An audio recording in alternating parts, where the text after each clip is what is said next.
Hello students, कैसे हैं आप सभी लोग। आई होप कि आप लोग अच्छे होंगे। तो दोस्तों, हम लोग कौन से चैप्टर की स्टडी कर रहे हैं? चैप्टर नंबर 7 यानी कि नेशनल इनकम की स्टडी हम कर रहे हैं और इसमें हमारे 6 लेक्चर्स पहले ही कंप्लीट हो चुके हैं और ये है बच्चों हमारा लेक्चर नंबर 7। तो इसमें हम क्या देखने वाले हैं? तो देखो, हमने शुरुआत किसकी की थी? Methods of measurement of national income, ठीक है, जिसमें से 2 मेथड्स हमने पढ़ लिए हैं और अब बारी है बच्चों हमारे तीसरे मेथड की, विच इज एक्सपेंडिचर मेथड।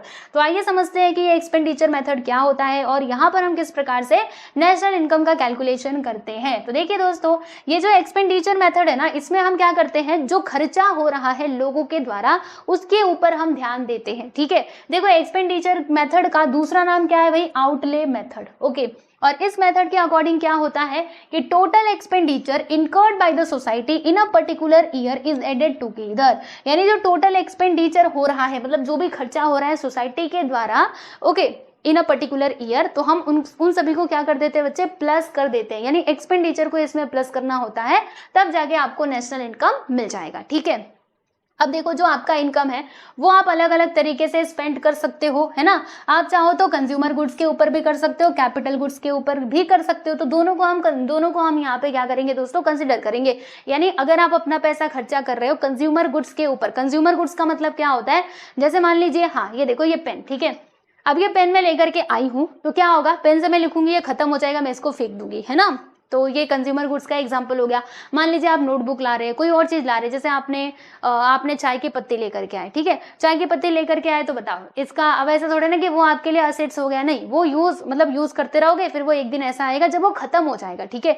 तो ऐसे जो गुड्स होते हैं इनको हम कहते हैं बच्चों कंज्यूमर गुड्स। कैपिटल गुड्स क्या होते हैं? वो गुड्स जो हमारे लिए असेट्स क्रिएट करते हैं। जैसे हमने बना दिया, हमने क्या लिया, अपनी फैक्ट्री के लिए हमने मशीनरी ले लिया, तो मशीनरी क्या होता है? हमारा असेट्स होता है ना। यानी मशीनरी को खरीदने से हमारा असेट्स क्रिएट हुआ है बच्चों, तो वो आ जाएगा हमारा कैपिटल गुड्स में, ठीक है। तो चाहे आप कैपिटल गुड्स के ऊपर खर्चा कर रहे हो या फिर कंज्यूमर गुड्स के ऊपर खर्चा कर रहे हो, खर्चा तो खर्चा है भाई, नेशनल इनकम में ऐड होगा ही, ठीक है। तो क्या हो सकता है? We can get national income by summing up all consumption expenditure. देखो, तो फिर हमें जो हमारा नेशनल इनकम है वो कैसे मिलेगा? तो सारे कंजम्पशन एक्सपेंडिचर को ऐड करो, फिर इन्वेस्टमेंट एक्सपेंडिचर, ठीक है, और क्या करोगे? और इसके अलावा जो हमारे गवर्नमेंट का एक्सपेंडिचर है ना बच्चे, ड्यूरिंग अ ईयर, इन सभी को हमें क्या करना होता है? सम अप करना होता है, यानी प्लस करना होता है। देखो यहाँ फॉर्मूला दिया है NI, रुको, NI यानी national income which is equal to consumption expenditure plus investment expenditure plus government का एक्सपेंडिचर और कंजम्पशन, मतलब गवर्नमेंट का कंजम्पशन और इन्वेस्टमेंट। फिर ये X माइनस M आपको मालूम है, एक्सपोर्ट माइनस इम्पोर्ट, और क्या आता है भाई? Receipts minus payment. समझ में आ रहा है आप सभी लोगों को? तो जब हम इतना प्लस कर देंगे ना, तो फिर हमें क्या मिल जाएगा? तो फिर हमें मिल जाएगा नेशनल इनकम, ठीक है। चलो, अब हम क्या करेंगे, यहाँ पर ये जो सब कुछ लिखा हुआ है ना, इनके बारे में हम एक एक करके जानेंगे। ये जो C4 है ना, ये क्या होता है?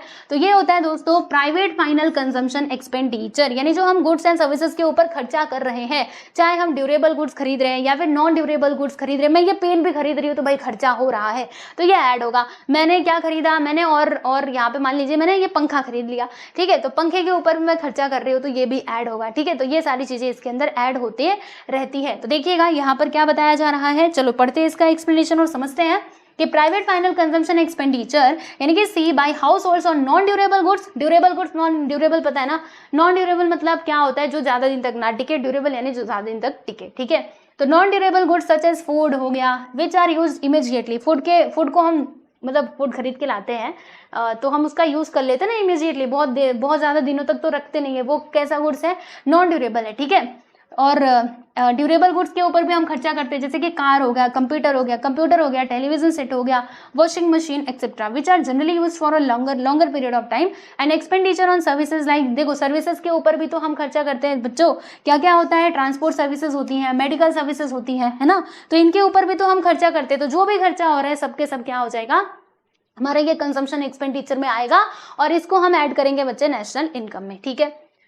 नेक्स्ट है यहाँ पे इन्वेस्टमेंट एक्सपेंडिचर, ठीक है। तो gross domestic private investment expenditure, यानी जो जनरली ये बिजनेसमैन लोग होते हैं, मतलब जो हमारे बिजनेस फर्म्स होते हैं ना बच्चों, वो इन्वेस्टमेंट करते हैं अलग अलग चीजों के ऊपर। So it refers to expenditure made by private businesses on replacement यानी कुछ रिप्लेस कर दिया, रिन्यू करवा दिया, ठीक है, न्यू इन्वेस्टमेंट करना हुआ तो वो उन्होंने किया। तो ये सब कुछ क्या कर रहे हैं? वो इन्वेस्टमेंट कर रहे हैं ना, इन्वेस्टमेंट कर रहे हैं यानी उसमें भी तो पैसा लग रहा है, पैसा खर्चा हो रहा है ना, तो इसे भी हमें क्या करना होगा भाई? ऐड करना होगा, ठीक है। नेक्स्ट है यहाँ पे बच्चों जी फॉर गवर्नमेंट होता है, तो गवर्नमेंट का कंजम्पशन और गवर्नमेंट का इन्वेस्टमेंट एक्सपेंडिचर। आप बोलेंगे गवर्नमेंट का कंजम्पशन, गवर्नमेंट क्या कंज्यूम करती है या फिर गवर्नमेंट क्या ये इन्वेस्ट करते हैं, बताना जरा। तो मैं आपको बताती हूँ, देखो पहले हम एक ये कंजम्पशन की बात करेंगे, तो बच्चों गवर्नमेंट भी कंजम्पशन करती है, कैसे आप दिखाती हूँ। Government's final consumption expenditure refers to the expenditure incurred by government on various administrative services, जैसे कि लॉ एंड ऑर्डर को मेंटेन करना। अब ये फ्री में नहीं होगा, लॉ एंड ऑर्डर मेंटेन करना है तो भाई एम्प्लॉय रखने पड़ेंगे, काम करने वाले लोग रहेंगे, है ना, जो हमारी हेल्प करेंगे लॉ एंड ऑर्डर को मेंटेन करने में, उनको पैसा तो देना पड़ेगा। तो यहाँ पे खर्चा हो रहा है कि नहीं सरकार का। और बताओ डिफेंस सर्विसेज प्रोवाइड करना, एजुकेशन, हेल्थ, है ना, एजुकेशन में जो सरकार खर्चा कर रही है, हेल्थ में जो खर्चा कर रही है, तो ये सब कुछ क्या है बच्चे, ये सब कुछ हमारा हो जाएगा कंजम्पशन एक्सपेंडिचर ऑफ गवर्नमेंट। ठीक है, फिर नेक्स्ट है यहाँ पे इन्वेस्टमेंट। अब इनका इन्वेस्टमेंट कैसे होता है, गवर्नमेंट भी इन्वेस्टमेंट करती है। देखो भाई इन्होंने रोड्स बना दिए, लो रोड्स बना दिए, सालों साल चलेंगे, है ना, रेलवेज बना दिए, ठीक है, ब्रिजेस, फिर डैम्स बनाया, कैनाल्स बनाया, है ना, तो ये सब कुछ किस में आ जाता है दोस्तों, ये हमारा गवर्नमेंट इन्वेस्टमेंट एक्सपेंडिचर में आ जाता है, क्योंकि ये सब के ऊपर भी पैसा लगता ही है। ठीक है, फिर यहाँ पे आ जाता है हमारा और क्या है, business sector for production of goods and services in any economy. चलो इसको हो गया ना। नेक्स्ट है यहाँ पे नेट, जैसे हमने देखा था एक्स माइनस एम देखा था, एक्सपोर्ट माइनस इम्पोर्ट, तो वो है नेट फॉरेन इन्वेस्टमेंट या फिर नेट एक्सपोर्ट्स। अगर आपको नेट एक्सपोर्ट्स निकालना है तो क्या करोगे, इम्पोर्ट को माइनस कर दो, very simple. So it refers to the difference between export and imports of a country during a period of 1 year, यानी एक साल में कितना एक्सपोर्ट हुआ कितना इम्पोर्ट हुआ, उन दोनों के बीच का आप डिफरेंस निकाल लीजिए, है ना, difference between exports and import, फिर आपको पता चल जाएगा कि आपका नेट एक्सपोर्ट कितना, यानी एक्सपोर्ट में से इम्पोर्ट को माइनस कर दो। फिर यहाँ पे आता है हमारा रिसीट्स एंड पेमेंट, यानी कि R minus P, net receipts यानी कितना बाहर से इनकम आपको हुआ। अगर आपको ये चीज पता करना है तो क्या करोगे, रिसीट्स माइनस पेमेंट, यानी आर में से पी को माइनस कर दो। तो the difference between expenditure incurred bye foreigners on domestic goods, यानी जो फॉरेनर्स हैं उन्होंने डोमेस्टिक मतलब हमारे कंट्री के गुड्स पे जो खर्चा किया है दोस्तों, गुड्स एंड सर्विसेज पे, ठीक है, तो वो हमारा रिसीट्स हो जाएगा। और पेमेंट क्या होगा, expenditure incurred abroad by residents on foreign goods and services, यानी हमने जो फॉरेन में खर्चा किया वो हमारा पेमेंट हो जाएगा। तो इन दोनों के बीच का डिफरेंस यानी कि आर माइनस पी होता है हमारा नेट रिसीट्स। ठीक है, तो ये मैंने हर एक का मीनिंग आपको बता दिया। चलो अब ये कुछ प्रिकॉशंस हैं, कुछ सावधानियां हैं जो हम समझ लेते हैं। While estimating national income bye expenditure method the following precaution should be taken. तो कौन कौन से प्रिकॉशंस हमें रखने पड़ेंगे भाई बता दो।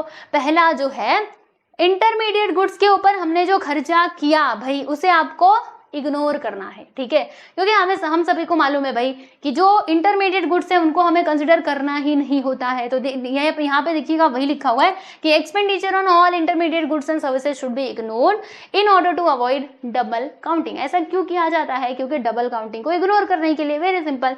नेक्स्ट है यहाँ पे कि अगर आप रीपर्चेज कर रहे हो सेकेंड हैंड गुड्स, मतलब अगर आप सेकेंड हैंड गुड्स खरीद रहे हो तो वो जो एक्सपेंडिचर है ना बच्चे, उसे हमें क्या करना चाहिए, इग्नोर करना चाहिए। इट शुड बी इग्नोर, ठीक है। Why, as it is not incurred on currently produced goods, मतलब ये पहले का गुड्स प्रोड्यूस हुआ था, है ना, और फिर आप उसको दोबारा से खरीद रहे हो किसी के द्वारा, मतलब किसी पर्सन ने उसको खरीदा था, आप उससे ले रहे हो, तो इस चीज को हम ऐड नहीं करेंगे, ठीक है।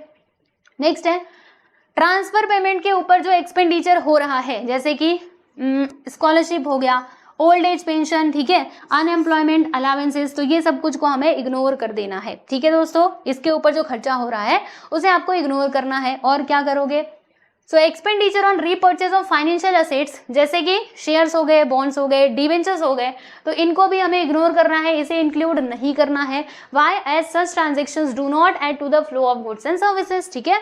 नेक्स्ट है यहाँ पे कि इनडायरेक्ट टैक्सेस को इंक्लूड करना है या फिर इग्नोर करना है, तो बच्चे इसे ना हमें डिडक्ट करना होता है, ठीक है। नेक्स्ट है यहाँ पे कि expenditure on final goods and services should be included, मतलब फाइनल गुड्स एंड सर्विसेज के ऊपर जो हमने खर्चा किया भाई इसको तो देना ही पड़ेगा, है ना, इसमें आप इसको यहाँ पे इंक्लूडेड ही कहोगे, ठीक है। और जो सब्सिडीज हैं भाई इनको इंक्लूड करो, टैक्सेस को डिडक्ट करो, जबकि सब्सिडीज आपको ऐड करना है, ठीक है। ओके, चलो तो लगभग हमने यहाँ पे सारे मेथड्स कंप्लीट कर लिए हैं। अब ये जो आउटपुट मेथड है ना दोस्तों, मतलब जो मेथड्स हैं जरा हम इनके बारे में देखते हैं कि कहाँ कहाँ पे इसका यूज किया जाता है। तो out of this methods the output method and income method are extensively used in advanced use. मतलब देखो सबसे ज्यादा कौन कौन से मेथड यूज किए जाते हैं, एक तो बच्चों हमारा आउटपुट मेथड, दूसरा हो गया इनकम मेथड, ठीक है। मतलब जो हमारे ये एडवांस्ड कंट्रीज हैं, यानी जो बहुत ज्यादा डेवलप्ड कंट्रीज हैं, यूएसए और यूके, है ना, वहाँ पे इनकम मेथड काफी पॉपुलर है, बराबर। However, expenditure method is rarely used by any country because of its practical difficulties. यानी जो हमारा एक्सपेंडिचर मेथड है ना दोस्तों, ये बहुत ही कम, यानी आप समझोगे बहुत ही कम किसी कंट्री के द्वारा इसका यूज़ किया जाता है। वाई? बिकॉज यहाँ पे ना प्रैक्टिकल डिफिकल्टीज काफ़ी होती हैं, इसीलिए। ठीक है। इन इंडिया, अब इंडिया की बात करेंगे, CSO यानी कि central statistical organisation adopts a combination of both output method और इनकम मेथड। यानी हमारे यहाँ पर भी देखिएगा आउटपुट मेथड और इनकम मेथड का यूज किया जाता है, जबकि एक्सपेंडिचर मेथड को हम यहाँ पे इग्नोर कर रहे हैं, मतलब नहीं कर रहे हैं ना कैलकुलेट उस मेथड से, तो वो बात हो जाती है। ठीक है, यस। तो हमने ये कंप्लीट कर लिया, यानी कि सारे मेथड्स हमारे हो चुके हैं। भाई देख लो, हमारे पास 3 मेथड्स है दोस्तों, बताओ कौन कौन से? आउटपुट मेथड, इनकम मेथड और हमारा हो गया भाई एक्सपेंडिचर मेथड। आउटपुट मेथड में प्रोडक्शन साइड के ऊपर फोकस करना होता है, और जो ये दूसरा मेथड था हमारा इनकम मेथड, यानी इनकम के ऊपर ध्यान दो, डिस्ट्रीब्यूशन साइड। और लास्ट में था हमारा एक्सपेंडिचर मेथड, यानी जो खर्चा हो रहा है हमें उसके ऊपर ध्यान देना होता है, और उसके बाद हम क्या करते हैं बच्चों, यहाँ पे जो हमारा नेशनल इनकम है इसको कैलकुलेट करते हैं। ठीक है, क्लियर हुआ आप सभी लोगों को? तो चलिए, ये तो हमने कर लिया। अब उसके बाद हमें क्या समझना है आपको बता देती हूँ। देखो, अभी हमें समझना है difficulties in the measurement of national income, यानी नेशनल इनकम को मेजर करने में जो परेशानियां आती हैं। ठीक है, तो इसको हम यहाँ पे समझने वाले हैं। तो 2 प्रकार से डिफिकल्टीज होती है, एक तो थियोरेटिकल होता है, दूसरा प्रैक्टिकल होता है। तो ये जो डिफिकल्टीज है ना दोस्तों, इसको हम देखेंगे हमारे अगले वीडियो में। ठीक है, बाकी आज के लिए बस इतना ही रखते हैं। आई होप कि आपको सारी चीजें अच्छे से समझ आ रही होंगी, और मैंने आपके सारे चैप्टर्स कंप्लीट करवा दिए हैं, तो आप प्लेलिस्ट में जाकर के वीडियोस को देख सकते हो और अपनी पढ़ाई बहुत अच्छे से कर सकते हो। मिलते हैं नेक्स्ट वीडियो में। Bye everyone.